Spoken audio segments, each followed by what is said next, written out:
नमस्कार, आपके साथ मैं हूं सुमेरा खान। सत्ता के सभी न्यूज मित्रों का स्वागत है। सबसे पहले सत्ते पे सत्ता, यानी 7 खबरें और दिलचस्प जानकारियां एक साथ। सत्ता में आज बात होगी जम्मू कश्मीर में आतंक की आग और सुरक्षा बलों की धुआं कार्रवाई की। जम्मू कश्मीर के अलग अलग क्षेत्रों में पिछले 36 घंटे से चल रहे एनकाउंटर में 3 आतंकी मारे जा चुके हैं। कई आतंकियों की तलाश है, इसका पूरा अपडेट आपको देंगे। साथ में एनकाउंटर पर सियासी फायरिंग वाली कुंजी भी आपको दिखाएंगे, जिसमें बयानों वाली धमाकेदार रील है। वक्फ संशोधन बिल पर आज एआईएमआईएम के अध्यक्ष असदुद्दीन ओवैसी ने सरकार से कई सवाल पूछे। उन्होंने तिरुपति मंदिर का नाम लिया, हिंदू मुस्लिम वाले एंगल से इसे मुद्दा बनाया। ये भी कहा कि वक्फ बिल के जरिए मुसलमानों की जमीन हड़पने की कोशिश हो रही है। इन सवालों पर बीजेपी ने किस तरह लैंड डील वाला जवाब दिया है, ये भी आपको बताएंगे। वक्फ पर एक खबर आज कर्नाटक से भी आई, जहां सिद्धरमैया सरकार ने किसानों को दिए गए वक्फ बोर्ड के पुराने नोटिस को रद्द कर दिया। वक्फ बोर्ड के अधिकारियों के साथ मीटिंग में सीएम सिद्धरमैया ने नाराजगी भी जताई और कहा कि किसानों को परेशान न किया जाए। आज आपको कांग्रेस अध्यक्ष मल्लिकार्जुन खड़गे के गारंटी वाले बयान पर छिड़े विवाद का नया एपिसोड दिखाएंगे, जिसमें नसीहत भी है, आरोप और सवाल भी हैं। बीजेपी ने कहा है कि सत्ता पाने के लिए कांग्रेस झूठे वादे करती है। कांग्रेस का कहना है कि झूठ बोलने वाले ही सवाल उठा रहे हैं। गारंटी युद्ध पर विशेष कुंजी हमने तैयार की है। सियासी क्लेश में महाराष्ट्र में भी जारी है। इंपोर्टेड वाले विवादित बयान पर आज माफी वाले बयान देखने को मिले हैं। आज अरविंद सावंत ने माफी मांगते हुए कहा कि उन्होंने किसी महिला का अपमान नहीं किया। इनके बचाव में संजय राउत भी सामने आए हैं। आज देश में निर्मित पहली ऑटोनॉमस सरफेस बोट आपको दिखाएंगे, जो बिना चालक के लगातार समंदर में की लहरों पर चल सकती है, निगरानी भी कर सकती है, दुश्मनों पर वार भी कर सकती है। 600 किलोमीटर तक लगातार सफर करके इसने नया रिकॉर्ड भी बना लिया है। इसकी संपूर्ण शक्ति वाली रील आपको अच्छी लगेगी। और अमेरिकी चुनाव का भी अपडेट सत्ता के सभी न्यूज मित्रों को दे दें। सिर्फ 3 दिन के बाद 5 नवंबर को अमेरिका में फाइनल काउंटिंग होनी है। इससे पहले अमेरिकी चुनाव पर रिसर्च करने वाली एनजीओ ओपन सीक्रेट्स ने यह दावा किया है कि यह अमेरिका के इतिहास का दूसरा सबसे महंगा चुनाव हो सकता है। इसमें 13,280 करोड़ रुपए खर्च हो सकते हैं। सबसे बड़ी बात, कमला हैरिस ट्रंप की तुलना में दोगुना खर्च कर रही हैं। अंतिम वक्त में विज्ञापनों पर बहुत ज्यादा खर्च किया जा रहा है। सत्ता में आज सबसे पहले बात करते हैं आतंक की आग की, जिसको बुझाने के लिए जम्मू कश्मीर में आतंकियों और आतंक परस्त संगठनों को धुआं करने वाली कार्रवाई निरंतर चल रही है। ये तस्वीरें देखिए, जो आज दोपहर की हैं, जम्मू कश्मीर के श्रीनगर से आई हैं। पिछले 36 घंटों से जम्मू कश्मीर के अलग अलग क्षेत्रों में बड़ा ऑपरेशन चल रहा है। सवाल है कि क्या जम्मू कश्मीर में लोकतंत्र की बहाली के बाद आतंकियों के आका बौखला चुके हैं? आखिर क्यों अचानक जम्मू कश्मीर में आतंकी हमले बढ़ गए हैं? क्यों अचानक जम्मू कश्मीर में 1990 के दशक वाली बारूदी दहशत की चर्चा हो रही है? आखिर जम्मू कश्मीर में ऐसा क्यों हो रहा है? इसकी वजह क्या है? ऐसे कई सवाल हैं जिस पर आग और धुएं वाली ऐसी तस्वीरों के साथ विश्लेषण करना जरूरी है। सभी पक्षों को आपके सामने रखेंगे। बात जम्मू कश्मीर में एनकाउंटर पर हो रही सियासी फायरिंग की भी करेंगे। लेकिन शुरुआत करते हैं इस अपडेट के साथ कि पिछले 36 घंटों से जम्मू कश्मीर के किन क्षेत्रों में क्या हो रहा है। जम्मू कश्मीर के 3 क्षेत्रों में टेरर फाइट चल रही है। मतलब आतंकियों और सुरक्षा बलों के बीच आमने सामने का मुकाबला चल रहा है। अनंतनाग में जवानों ने 2 आतंकियों को खत्म कर दिया है। अब बाकी बचे आतंकियों की बारी है। इस दिशा में कार्रवाई तीव्र गति से चल रही है। शांगुस लारनू के जंगल में आज सुबह से ही एनकाउंटर जारी है। इसके अलावा श्रीनगर में सेना का बड़ा ऑपरेशन चल रहा है। खानियार इलाके में आतंकियों के साथ एनकाउंटर जारी है। लेटेस्ट जानकारी के अनुसार सुरक्षा बलों ने आतंकी को मार गिराया है, जबकि कई आतंकी अभी भी घिरे हुए हैं। बहुत जल्द उनके खात्मे की खबर सामने आने वाली है। यहाँ पर नोट करने वाली बात यह है कि श्रीनगर सिटी में करीब 2.5 वर्ष के बाद आतंकियों के साथ एनकाउंटर हो रहा है। इसके अलावा कश्मीर के बांदीपुरा में भी कई आतंकियों के छिपे होने की खबर है। यहाँ पनहार इलाके में आतंकी छिपे हैं। ड्रोन की मदद से आतंकियों की तलाश हो रही है। इन्हें चारों तरफ से घेर लिया गया है। वहां से किसी भी आतंकी का बचकर निकलना मुश्किल है। सवाल है कि क्या ये आग पाकिस्तान प्रायोजित है? जवाब है हाँ, निसंदेह इसमें पाकिस्तानी आतंकवादी संगठनों का ही रोल है। कश्मीर में आतंकियों के हालात का अंदाजा आप अनंतनाग एनकाउंटर के बाद आई आज की इस तस्वीर से लगा सकते हैं। ये वो आतंकी हैं जो सुरक्षा बलों की गोली के शिकार हो चुके हैं। आज सुबह अनंतनाग के शांगुस लार्नू के जंगल में सुरक्षा बलों और आतंकियों के बीच एनकाउंटर शुरू हुआ था। 3 आतंकियों के छिपे होने की जानकारी मिली थी। 2 आतंकी थोड़ी देर भी जवानों की गोलियों का सामना नहीं कर पाए और मारे गए, जबकि एक आतंकी जंगलों में छिपा हुआ है जिसकी तलाश की जा रही है। ये श्रीनगर के खानियार इलाके का वीडियो है। इसी घर में 2 से 3 आतंकियों के छिपे होने की जानकारी मिली थी, जिसके बाद एनकाउंटर शुरू हुआ। एनकाउंटर के दौरान इस घर में आग लगा दी गई। यहाँ एक आतंकी मारा जा चुका है। दूसरी तरफ बांदीपुरा में भी छिपे हुए आतंकियों की तलाश ड्रोन से हो रही है। आतंक के खिलाफ सुरक्षा बलों के एक्शन वाली ये न्यूज रील आप भी देखिए, जिसमें आतंकवाद पर प्रहार भी है और सेना की ओर से धुआं करने वाली कार्रवाई भी है।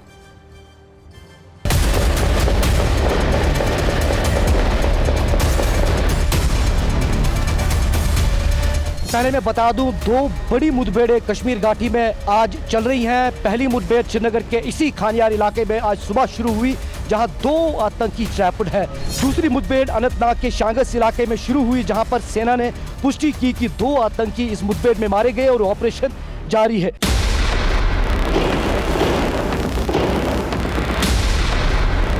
श्रीनगर में स्थित खानियार में है, जहां पे सुबह से ही मुठभेड़ चल रही है। बता दें आपको कि गोलियों की गनगरज फिर से शुरू हो गई है। बता दें कि जो अभी तक फायर फाइट जो कुछ देर तक रुका था, फिर से शुरू हो गया है। और एनकाउंटर में अभी तक जो मिलिटेंट्स हैं वो एक के बाद दूसरी जगह अपनी लोकेशन शिफ्ट कर रहे हैं, जिसकी वजह से मिलिटेंटों को मारने में जो है काफ़ी समय लग रहा है।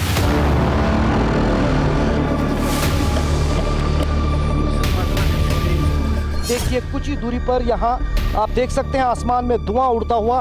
ये ठीक वही रिहायशी मकान है जहाँ पर आतंकी छुपे थे। इस तरह की सूचना सुरक्षा बलों को मिली थी और लगातार मैसिव फायरिंग के बाद इस इलाके में अब कुछ देर पहले यहाँ धुआं आसमान में दिखाई देने लगा।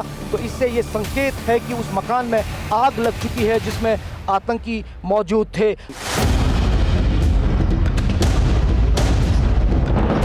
देख सकते हैं बड़े बड़े मकान यहाँ पर आसपास में बने हुए हैं। काफ़ी पॉश इलाका है ये, आप देख सकते हैं। नए कुछ हाउसेस भी यहाँ पर बने हैं। तो इन हाउसेस के बीच में एक हाउस से धुआं निकलते हुए और वहाँ पर ऑपरेशन करना बड़ी चुनौती बढ़ाई।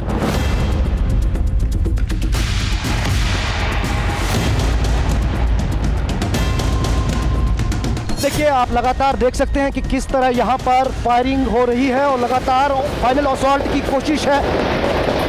तेज फायरिंग जो है वो दोनों तरफ से सुनाई दे रही है। इस तरफ रिहायशी मकान है और ये देखिए सुरक्षा बल पोजीशन बनाते हुए और साफ तौर पर यहाँ पर आप देख सकते हैं कि किस तरह फायरिंग देखने को मिल रही है।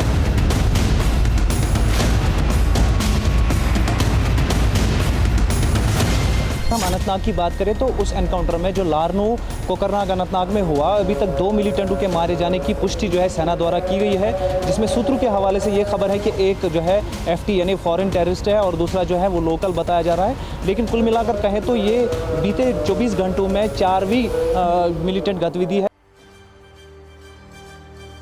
पिछले कुछ महीनों में जम्मू कश्मीर में आतंकी इस तरह तिलमिलाए हैं कि निर्दोषों पर अटैक कर रहे हैं। बाहर से आए मजदूरों पर हमले कर रहे हैं। कल बारामूला में यूपी से आए 2 मजदूरों पर आतंकियों ने अटैक किया। दोनों मजदूरों का अस्पताल में इलाज चल रहा है। ये जल जीवन प्रोजेक्ट में काम कर रहे थे। दोनों की पहचान संजय और उस्मान के रूप में हुई है। बताओ भाई, मेरे हाथ पर लगी गोली, एक लड़के की टांग पर लगी। गलत ही है, सौरे गलत कर रहे।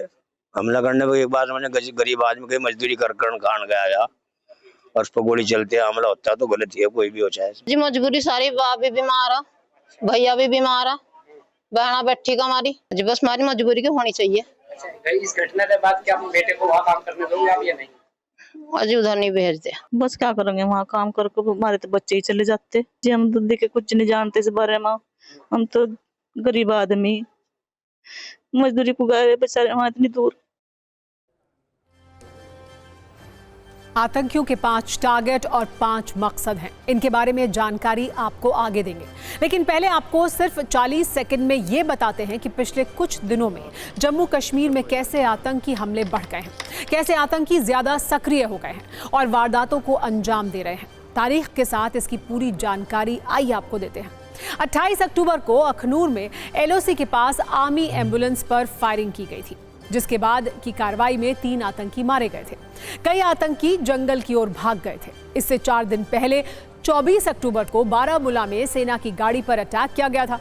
आतंकी जंगल की ओर भाग गए थे। आतंकी संगठन PAFF ने इसकी जिम्मेदारी ली थी। 24 अक्टूबर को ही पुलवामा के बटगुंड में मजदूरों पर गोलीबारी की गई थी। इससे पहले 20 अक्टूबर को गांदरबल के सोनमर्ग में 5 मजदूरों की हत्या की गई थी। हमले में कश्मीर के डॉक्टर, MP के इंजीनियर की जान गई थी। लश्कर के संगठन TRF ने इसकी जिम्मेदारी ली थी। सोचिए आतंक का कितना बड़ा नेटवर्क इस साजिश में शामिल है और कहां-कहां से इसके तार जुड़े हुए हैं। 16 अक्टूबर को शोपियां में युवक की गोली मारकर हत्या की गई थी। युवक पर फायरिंग के बाद आतंकी फरार हो गए थे। अब आपको आतंकियों के 5 टारगेट और 5 मकसद वाली कहानी बताते हैं, जिससे आप ये समझ पाएंगे कि कैसे जम्मू कश्मीर में आतंकवादियों की सुनियोजित साजिश चल रही है, जिसके स्पॉन्सर, निर्देशक, स्क्रिप्ट राइटर पाकिस्तान के खूंखार आतंकी संगठन हैं। पहला टारगेट है गैर मुस्लिम, जिसमें कश्मीरी पंडितों की संख्या अच्छी खासी है। मकसद यह है कि 90 के दशक वाली दहशत को कश्मीर घाटी में फिर से लाया जाए। दूसरा टारगेट है बीजेपी कार्यकर्ता। आतंकवादी चुन चुन कर बीजेपी कार्यकर्ताओं को टारगेट कर रहे हैं, क्योंकि बीजेपी सरकार में ही जम्मू कश्मीर से आर्टिकल 370 हटाया गया। आतंकी जीरो टॉलरेंस पॉलिसी का भी बदला लेना चाहते हैं और इसी पॉलिसी का विरोध अपने AK-47 वाले स्टाइल में कर रहे हैं, लेकिन उनको जवाब भी उसी ताबड़तोड़ अंदाज में दिया जा रहा है। तीसरा है स्थानीय निकाय में चुने गए लोग। मकसद है लोकतंत्र को लहूलुहान करके दहशत फैलाना। दुनिया जानती है कि पाकिस्तान के आतंकी, वहां की सेना, ISI और सरकार सभी जम्मू कश्मीर में लोकतंत्र और चुनाव के खिलाफ हैं और इससे तिलमिलाए हुए हैं। इसके अलावा पुलिस और जवान भी आतंकियों के टारगेट पर हैं। मकसद है आतंक का सफाया करने वाली टीम को कमजोर करना। वैसे एक सच ये भी है कि ये मंसूबा कभी कामयाब नहीं हो पाएगा। आतंकी आएंगे और मौत की गोली खाकर जहन्नुम जाएंगे। जम्मू कश्मीर में आतंकी दूसरे राज्यों से आकर काम करने वाले लोगों को भी टारगेट कर रहे हैं, जिसके उदाहरण हमने आपको दिए। उनका मकसद है विकास वाली फिजाओं में बारूदी दहशत को घोलना। जम्मू कश्मीर में आतंकी फायरिंग के साथ साथ सियासी फायरिंग भी हो रही है। इस बार इसकी शुरुआत हुई है जम्मू कश्मीर की सत्ताधारी पार्टी के मुखिया फारूक अब्दुल्ला के बयान के बाद।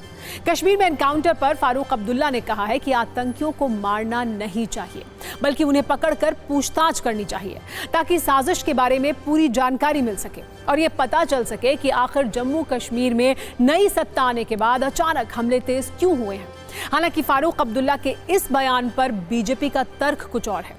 बीजेपी का कहना है कि इसमें जांच की कोई जरूरत नहीं है। पूरी दुनिया को पता है कि आतंकी हमलों का प्रायोजक पाकिस्तान है। आप भी देखिए कि जम्मू कश्मीर की राजनीति में कैसे बयान बम फूट रहे हैं।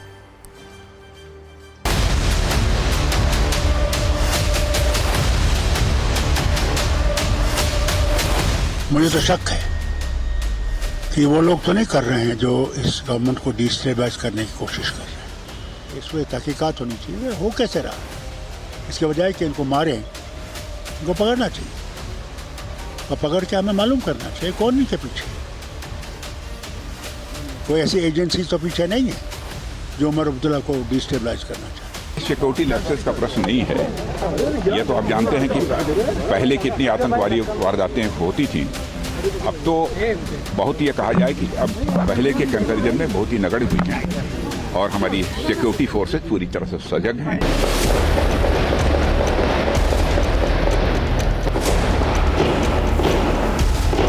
गवर्नमेंट ऑफ इंडिया सिंसियर है यहाँ पे पीस मेंटेन करने की। इसमें एक इंडिपेंडेंट प्रोब होना चाहिए कि कौन लोग हैं इसके पीछे। फारूक अब्दुल्ला साहब ने जो कहा है, मुझे लगता है ये इस बात का प्रमाण है कि अब उनको सत्ता में आके यह एहसास हो रहा है कि राष्ट्र विरोधी शक्तियों को किस गंभीरता और किस दृढ़ता के साथ डील करना चाहिए।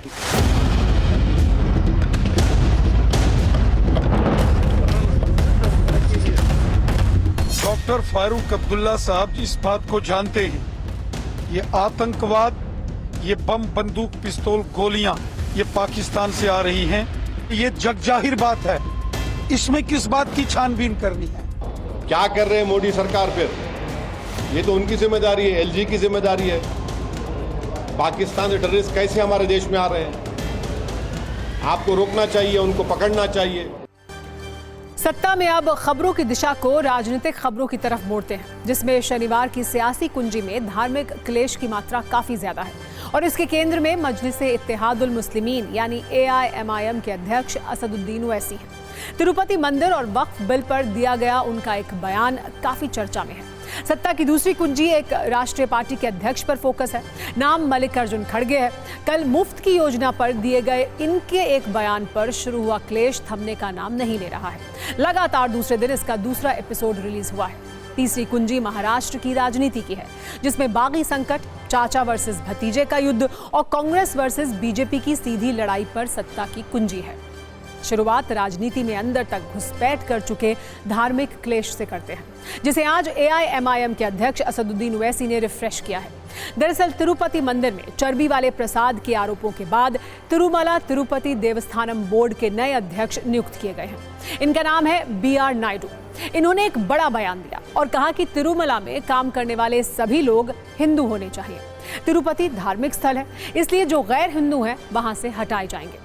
दूसरी तरफ केंद्र सरकार ने वक्फ बिल में ये प्रावधान किया है कि अब इसमें हिंदू भी सदस्य हो पाएंगे और कर्मचारी भी हिंदू हो सकते हैं। इन्हीं दोनों को जोड़कर AIMIM के अध्यक्ष असदुद्दीन ओवैसी ने मुद्दा बनाया और सरकार पर एक नुकीला हमला किया। असदुद्दीन ओवैसी ने आज एक प्रेस कॉन्फ्रेंस की और कहा कि तिरुमला तिरुपति देवस्थानम के अध्यक्ष का कहना है कि तिरुमला में केवल हिंदुओं को ही काम करना चाहिए, लेकिन मोदी सरकार वक्फ बोर्ड और वक्फ काउंसिल में गैर मुसलमानों का होना अनिवार्य करना चाहती है। जो नियम एक के लिए सही है वही दूसरे के लिए भी सही होना चाहिए, है ना? इतना ही नहीं, ओवैसी ने सरकार से साफ साफ पूछा कि जब आप तिरुमाला में केवल हिंदू को लाना चाहते हैं तो वक्फ बोर्ड में हिंदू क्यों? इस पर बीजेपी का कहना है कि तिरुपति धार्मिक स्थल है, वक्फ बोर्ड लैंड डील का माध्यम है।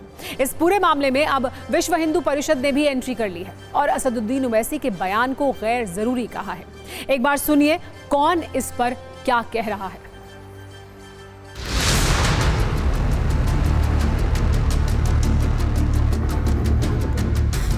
तो TTD के चेयरमैन ने कहा है हम उसके मुखालिफ नहीं हैं, बल्कि उसके ट्रस्टीज तो जो 24 ट्रस्टीज बनाई गई है उसमें देख लीजिए, उसमें किसका नाम है? उसमें किसी नॉन हिंदू का नाम है? नहीं है उसमें। इसीलिए हम ये ऑब्जेक्शन हमारा ये है कि प्रपोज बिल में नरेंद्र मोदी हिंदू धर्म के लिए जो चीज़ें हैं वहाँ पर प्रोटेक्ट कर रहे हैं, जो मुस्लिम धर्म की जो चीज़ें हैं वहाँ पर आप नॉन हिंदूज को ला रहे हैं। यहाँ पे जो ओवैसी जी कह रहे हैं तो वो तो पहले ही कहते हैं वक्फ इज नॉट, ये तो कोर्ट का जजमेंट है, it's not a religious thing, ये तो मैनेजमेंट ऑफ लैंड के लिए है, वो कोई धार्मिक अकीदा नहीं है, वो कोई धर्म स्थल नहीं है। तो अगर वो एक लैंड है और लैंड के मैनेजमेंट, इस पे तो सुप्रीम कोर्ट का जजमेंट है और ओवैसी साहब तो वकील हैं, तो कम से कम उन्हें तो पता होना चाहिए। मगर वक्फ बोर्ड के एक्ट में 5 साल का डायरेक्ट मैनेजमेंट का प्रोविजन है, तो नरेंद्र मोदी एक तो कलेक्टर को पावर्स दे रहे हैं, दूसरा CEO जो होगा वो मुसलमान नहीं होगा, वो भी बिल में है। 5 साल का डायरेक्ट मैनेजमेंट लेकर आप पूरे वक्फ बोर्ड को बर्बाद करना चाहते हैं। आप मुसलमानों की मस्जिदों को, मुसलमानों की दरगाहों को, खानखाहों को, उस ज़मीनों को हासिल करना चाह रहे हैं। जो तमाम तरह के विरोधाभास हैं, तमाम तरह के उसको विवाद है, उसका समाधान नहीं हो पाएगा। इसलिए पूरे के पूरे वक्फ सिस्टम को असंवैधानिक अराजकता से संवैधानिक प्रतिबद्धता के फ्रेमवर्क में लाना जरूरी है। बार बार जैसी वक्फ बोर्ड की बात आती है वो तुरंत बिलबिला उठते हैं। उनको लग रहा है कि अब ये संपत्तियां मेरे से छिनने वाली हैं और यही डर उनको सता रहा है। इसीलिए बार बार वक्फ बोर्ड के नाम पर वो हिंसा पर उतारू हो जाते हैं और डराने धमकाने पर उतारू हो जाते हैं और उसको हमारे मंदिरों से जोड़ते हैं। ये कहना कि तिरुपति बालाजी में कोई मुसलमान नहीं है तो इसमें कोई हिंदू नहीं होना चाहिए वक्फ बोर्ड में, तो ये एक फजूल की बात है।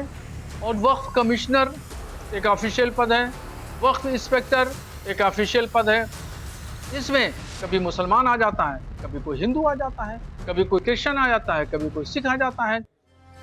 सियासत में धार्मिक एंगल वाले क्लेश के बाद अब शुद्ध राजनीति की बात करते हैं, जिसमें सीधे कांग्रेस वर्सेस बीजेपी वाली टक्कर है।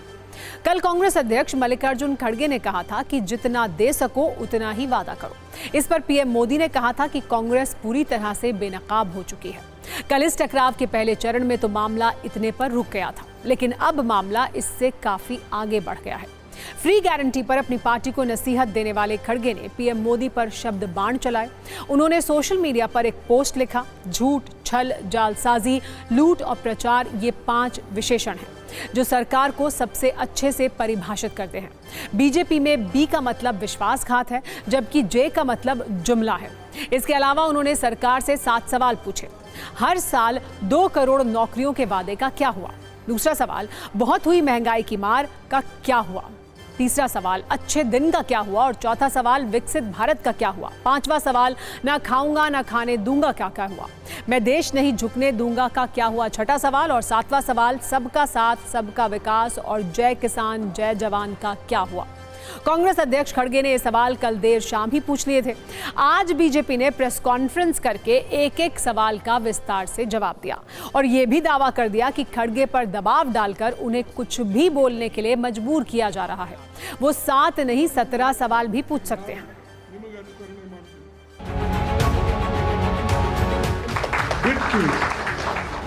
ನೀವು ಗ್ಯಾರಂಟಿಗಳು ಕೊಟ್ರೆ ಇಲ್ಲಿ ದಿವಾಳಿ ಎದ್ದು ಹೋಗ್ತದೆ।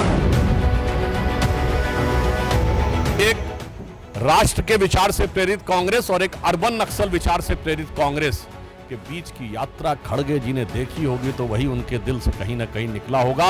अब उनसे दबाव डलवाकर जो कुछ भी कहलवाया जा रहा हो, अब वो चाहे 7 गिनाएं या 17 गिनाएं, उनके लिए मैं कहना चाहता हूं कांग्रेस पार्टी से कि अब जो होना था वो हो गया।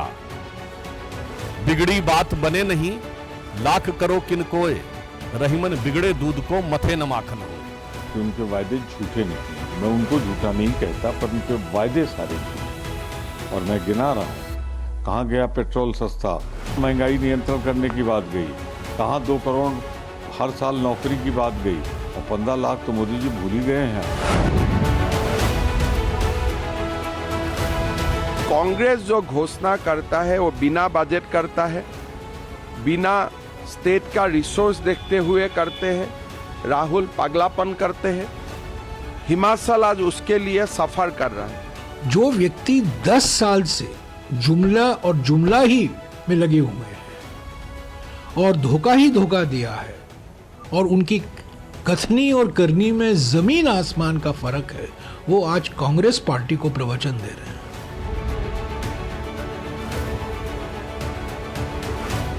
That without budget support and budget provisions, the freebies for the sake of for the elections is going to spoil the finances of the state. And he said that the next 10 years the state will go back, and the next generation will be also affected. Karnataka is the one, despite giving guarantees, despite having a severe drought, despite suffering from heavy rains and no help from the central government, we have managed to grow exponentially. ಉಚಿತವಾಗಿ ಕೊಡ್ತೇವಲ್ಲ, ಎಷ್ಟು ಒಳ್ಳೆಯದು ಅಷ್ಟೇ dangerous. ಹಾಗಾಗಿ ಎಲ್ಲರ ನಾವು ಸ್ವಲ್ಪ हालांकि इस सब के बीच कर्नाटक सरकार के deputy CM DK Shivakumar का नया दावा सामने आया कि कर्नाटक का मॉडल देश का सबसे बढ़िया मॉडल है। बीजेपी और दूसरी पार्टियां इसे अपना रही हैं। अब भले ही डीके शिव कुमार कर्नाटक के मॉडल को देश का सबसे बेहतरीन मॉडल कहें, लेकिन उनके ही एक बयान से मुफ्त की योजनाओं के मुद्दे पर बीजेपी पूरी कांग्रेस को घेर रही है। डीके शिव कुमार ने कहा था कि महिलाओं को फ्री बस सेवा योजना की समीक्षा की जा सकती है, जिसके बाद खड़गे ने उन्हें सार्वजनिक रूप से नसीहत दी और बीजेपी ने इसे सही मौके पर लपक लिया।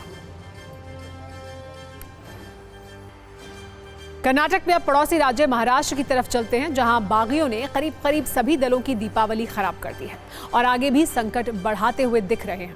महायुति और एमवीए दोनों पक्षों में इतने बागी हैं कि चुनाव प्रचार की प्लानिंग से ज्यादा उनके लिए बागियों को मैनेज करने की प्लानिंग जरूरी हो गई है। महायुति में कुल 35 बागी उम्मीदवार हैं, तो एमवीए में 14 बागी अपने खुद के गठबंधन के खिलाफ मैदान में उतर गए हैं। दोनों गठबंधन अब इसकी काट के लिए मैनेजमेंट में लगे हुए हैं। अगर बीजेपी के बागियों की बात करें तो बोरीवली विधानसभा क्षेत्र से पूर्व सांसद गोपाल शेट्टी ने निर्दलीय चुनाव लड़ने का मन बना लिया है। मावल से बीजेपी के बाला बेगड़े को भी टिकट नहीं मिला तो वो भी निर्दलीय मैदान में उतर गए हैं।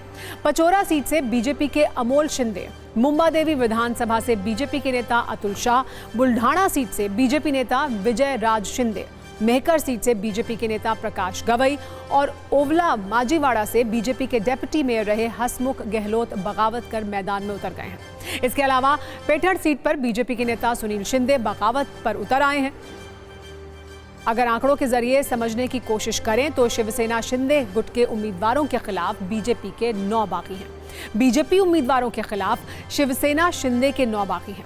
एनसीपी उम्मीदवारों के खिलाफ बीजेपी के 9 बागी हैं और एनसीपी उम्मीदवारों के खिलाफ शिवसेना शिंदे गुट के 7 बागी हैं और शिवसेना शिंदे के उम्मीदवारों के खिलाफ एनसीपी का 1 बागी है।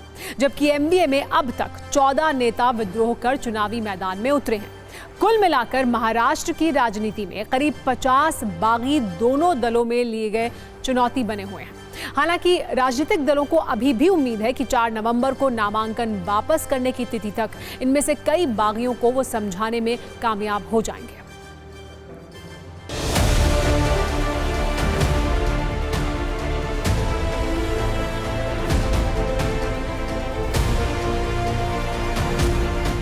ची भेट झालेली आहे। मी त्यांना ही विनंती केलेली आहे की पक्षाचे अतिशय वरिष्ठ नेते ते आहेत, पक्षशिस्त त्यांनी नेहमी पाळलेली आहे, पक्षाचाच विचार त्यांनी केला आहे। त्यामुळे अशा परिस्थितीमध्ये त्यांची किती नाराजी असली तरी त्यांनी पक्षाचाच विचार करावा। 4 नवंबर तक इंतजार करना चाहिए। नॉमिनेशन की आखिरी विड्रॉल की डेट 4 नवंबर है। सब ठीक होगा। ये राजनीति में होता है, लोग नाराज होते हैं, लोग उदास होते हैं, नॉमिनेशन बढ़ते हैं, परंतु नॉमिनेशन की आखिरी तारीख आती है तो सब ड्रॉ करेंगे। या मैं चुनाव लड़ूं, 2 ही परिस्थितियां हैं। मैं चुनाव लड़ूंगा और दादा जनता की भावनाओं का आदर करेंगे, मुझे पूरा विश्वास है। मैंने कहा है कि 4 तारीख तक इंतजार करिए, तो लोगों को इंतजार करना पड़ेगा। आज वो महाझूठी गठबंधन में सामने जो आमने सामने हो रहे हैं, 10 से ज़्यादा ऐसी सीट्स हैं जहां पर शिवसेना शिंदे सेना ने अपने लोगों को लगाया है, बीजेपी ने अपने लोगों को लगाया है, अजीत पवार ने अपने लोगों को लगाया है। बीजेपी ने जिस तरीके से नवाब मलिक का विरोध किया था, देवेंद्र फडणवीस जी ने बकायदा चिट्ठी लिखी थी अजीत पवार को, आज कह रहे हैं कि हम सिर्फ प्रचार नहीं करेंगे पर हमें उनकी कैंडिडेचर का विरोध नहीं है।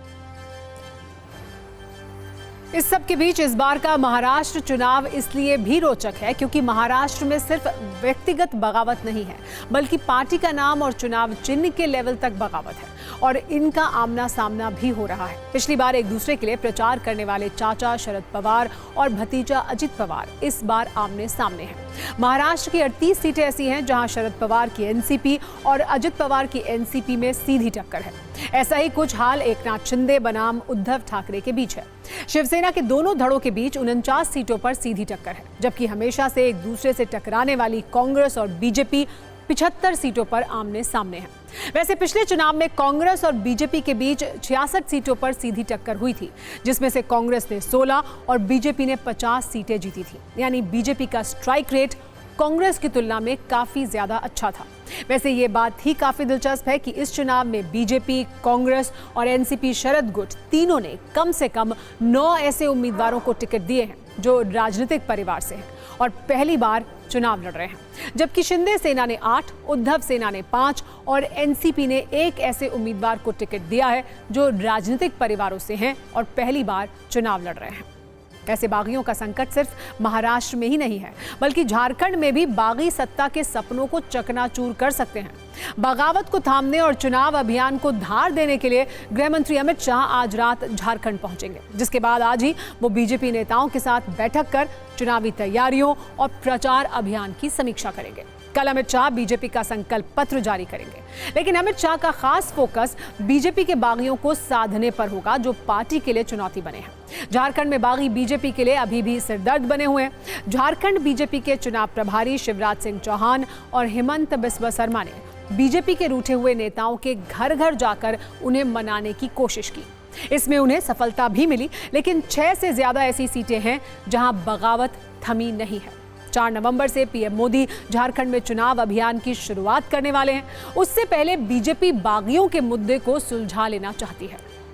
अब आपको हिंदुस्तान के ऐसे समुद्री रक्षक से मिलवाते हैं जो लहरों पर अपने पराक्रम से दुश्मन को खत्म करने में बड़ी भूमिका निभा सकता है। आज इसका परिचय जरूरी है क्योंकि इसने नया रिकॉर्ड बनाया है। इस समुद्री रक्षक का नाम है मातंगी।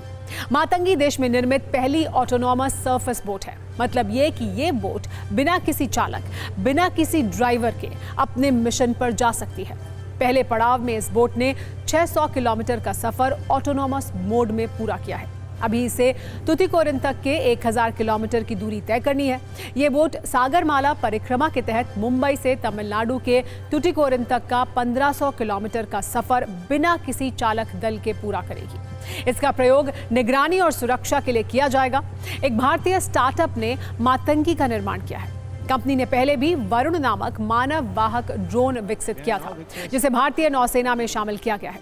वरुण ड्रोन 130 किलोग्राम तक का भार उठाने और 25 किलोमीटर की दूरी तय करने में सक्षम है। मातंगी जैसी ऑटोनोमस बोट्स के शामिल होने से भारतीय नौसेना की निगरानी और सुरक्षा क्षमताओं में वृद्धि होगी। ये बोट्स समुद्री सीमाओं की निगरानी, गश्त और आपातकालीन स्थितियों में त्वरित प्रतिक्रिया के लिए उपयोगी होंगी। आपको बता दें, रक्षा मंत्री राजनाथ सिंह ने दिल्ली में स्वावलंबन 2024 प्रोग्राम के दौरान नौसेना के सागरमाला परिक्रमा की शुरुआत की थी। इस प्रोग्राम में बिना चालक दल की ये बोट भी शामिल थी। भारत सरकार के रक्षा क्षेत्र में आत्मनिर्भर बनने की कोशिश में ये एक बड़ी उपलब्धि है। मातंगी बोट को वैसे तो निगरानी और सुरक्षा के लिए विशेष रूप से तैयार किया गया है, लेकिन दुश्मनों को खत्म करने की क्षमता भी इसमें है। आपको बताते हैं मातंगी बोट की ऐसी कौन सी खासियत है जिससे दुश्मनों को सावधान रहने की जरूरत है। इस बोट में कई ऐसे हथियार लगाए गए हैं जो इसे आक्रामक अभियानों के लिए उपयुक्त बनाते हैं। मतलब ये कि आवश्यकता पड़ने पर मातंगी बोट दुश्मन पर हमला भी कर सकती है। ये एयर ड्रोन से लैस है। इसके अलावा 7 अंडर वाटर ड्रोन भी इस बोट में होते हैं। एयर ड्रोन इसकी रेंज को हवा में बढ़ाते हैं, जिससे निगरानी में आसानी भी होती है और टारगेट पर अटैक भी संभव है। मातंगी बोट में उच्च तकनीकी सेंसर और हथियार प्रणाली भी होता है, जिसके जरिए ये दुश्मनों पर आक्रमण कर सकती है। ये बोट भारत के लिए कितनी महत्वपूर्ण है और दुश्मनों की चिंता क्यों बढ़ाने वाली है, आप कुछ सेकंड की न्यूज रील में ये देखिए।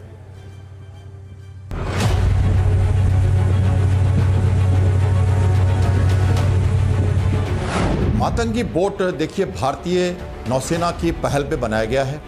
12 से ज़्यादा बोट्स की ज़रूरत रखी थी नेवी ने पिछले साल, जिसमें से 10 वो नेवी के लिए और 2 सेना के लिए।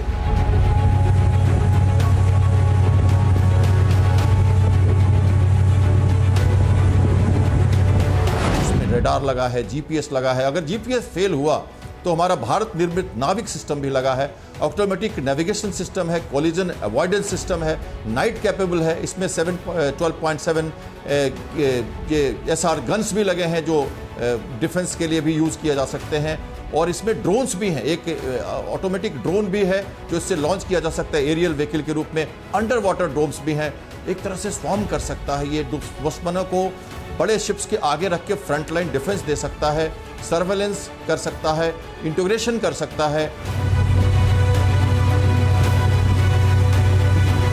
सर्वेलेंस के अलावा सिविल एरियाज में भी बैटरी थर्मोग्राफी हुई या कोस्टल ये जैसे हमारे अंडर वाटर जो हम फिजिकल प्रॉपर्टीज उनको करते हैं, सर्वे करते हैं, हाइड्रोग्राफी के कामों में भी इसका यूज हो सकता है।